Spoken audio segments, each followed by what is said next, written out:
Hello everyone, আসসালামু আলাইকুম। Welcome to my channel life spiced by Fatema. আশা করি সবাই ভালো আছেন।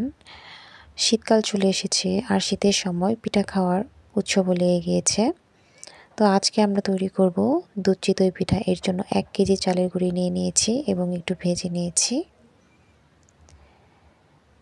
এখন এটাকে আমরা পানি দিয়ে গলিয়ে একটা ব্যাটার বানিয়ে নিব। যেহেতু চালের গুঁড়া 1 কেজি পরিমাণ, তো ব্যাটারটা করার জন্য আমার পানির পরিমাণটা একটু বুঝে শুনেই দিতে হবে। এটার ঘনত্বটা থাকবে ঠিক এরকম, একটু পাতলা টাইপের হবে, বেশি একটা ঘন হবে না। এভাবে নেড়ে নেড়ে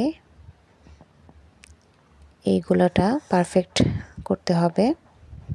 যত বেশি নাড়া হবে তত বেশি এর গোলাটা সুন্দর হবে। আসলে শীতকালে পিঠায় যে মিষ্টি সুখটা পাওয়া যায় সেটা অন্য কোনো সময় পাওয়া যায় না। পিঠার মিষ্টি স্বাদেই সবার মন ভরে ওঠে। এভাবে পরিবারের বন্ধনটাও অটুট থাকে। বছরের এই সময়টা শুধু পিঠার জন্যই। গ্রামের শীত আর গরম পিঠার স্বাদ, এটাই তো বাঙালির ঐতিহ্য। এখন চুলায় একটি মাটির পাত্রে অল্প একটু ব্যাটার দিয়ে দিয়েছি এবং এটাকে আমি ঢাকনা দিয়ে ঢেকে 3-4 মিনিট অপেক্ষা করব।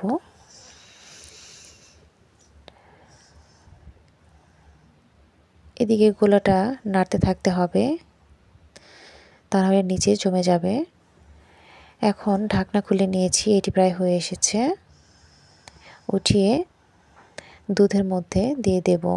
দুধটা আগে থেকেই চিনি দিয়ে, তেজপাতা, দারচিনি, এলাচ এগুলো দিয়ে জাল করে নিয়েছি। সেই দুধের মধ্যে সরাসরি এটা দিয়ে দিব, ডুবিয়ে রাখবো।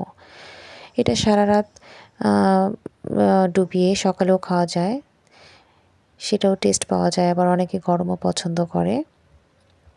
তো এভাবে করে সবগুলো চিতই বানিয়ে এভাবে করে ডুবিয়ে রাখবো। সবাই ভালো থাকুন। আল্লাহ হাফেজ।